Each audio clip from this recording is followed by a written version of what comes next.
Bon, c'est vrai qu'au bureau, dans les transports en commun, c'est parfois l'enfer. Je ne regarderai personne, je ne citerai pas de nom, mais Ne vous m'aurez regardez pas, compris. Mathieu, Non, non, non, non, non. Vous avez des solutions pour nous, quelques solutions technologiques qui nous viennent d'Asie. ouais, pour lutter contre les mauvaises odeurs. Il faut savoir que les géants de l'électronique japonais notamment ont une sorte d'obsession sur cette question de l'hygiène corporelle et des odeurs. Là-bas, il y a même dans les entreprises la notion de harcèlement olfactif. Ah oui, Ah d'accord. oui, avec des formations spécifiques pour lutter contre ce fléau. J'imagine ici en France ce que ça donnerait, le harcèlement Ça pourrait être olfactif. intéressant effectivement Ouais. comme concept et donc on Plus voit arriver personne ne serait salarié, hein. des appareils assez surréalistes vus d'Occident comme des détecteurs de mauvaises odeurs pour tester votre degré de respirabilité avant une réunion importante par exemple. Un appareil qui a été conçu par Konica Minolta qui s'appelle le Kun Mhm. qui fonctionne un peu comme un alcotest sauf que ça vous dit pas si vous pouvez reprendre le volant mais si vous pouvez aller au boulot sans importuner vos voisins de bureau. Ça ressemble un peu à un rasoir électrique bardé de capteurs qui vont analyser les composants chimiques liés aux mauvaises odeurs, notamment l'acide isovalérique. Vous l'approchez de votre cou, de vos aisselles, et sur l'écran de votre smartphone, vous allez avoir le verdict, une note, un score de Kun kun. 0 à 100, kun. Plus vous êtes proche de 0, plus vous êtes respirable.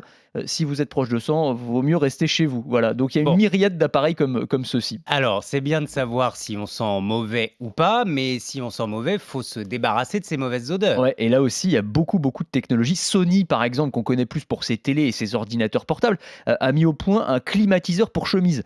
C'est un petit accessoire équipé d'un ventilateur qu'on glisse dans une poche spéciale dans un t-shirt ou dans une chemise. C'est l'inspecteur gadget, Bah, quoi. c'est quasiment ça, parce qu'on vous l'active en fait depuis une application sur votre téléphone et ça va diffuser une fraîcheur très agréable qui va irradier le long de votre corps et qui va éviter les problèmes de transpiration. On a aussi Panasonic qui propose un aspirateur d'odeur pour les chaussures. C'est une Ah! sorte de petit robot qu'on pose dans les deux chaussures et qui diffuse des ions censés dissoudre les D'accord. bactéries responsables des mauvaises odeurs. Bon, je ne sais pas ce que ça vaut d'un point de vue scientifique, mais enfin, il le commercialise comme ça, sans oublier le cintre désodorisant. Mmh. Ça se ressemble à un cintre, mais un peu plus épais. Et une fois que votre veste ou votre chemise est posée dessus, eh bien, c'est censé supprimer les odeurs de friture quand vous sortez d'un Ah ça, restaurant, c'est de pas mal. fumée de cigarette.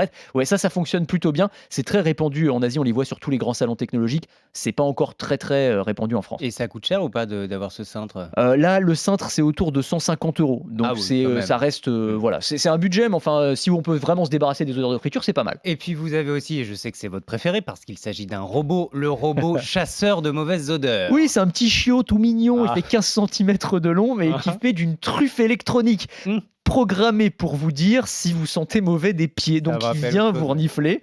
S'il jappe et qu'il a l'air content, tout va bien. Ouais. S'il aboie, s'il tombe en s'évanouissant, là, c'est qu'il y a urgence.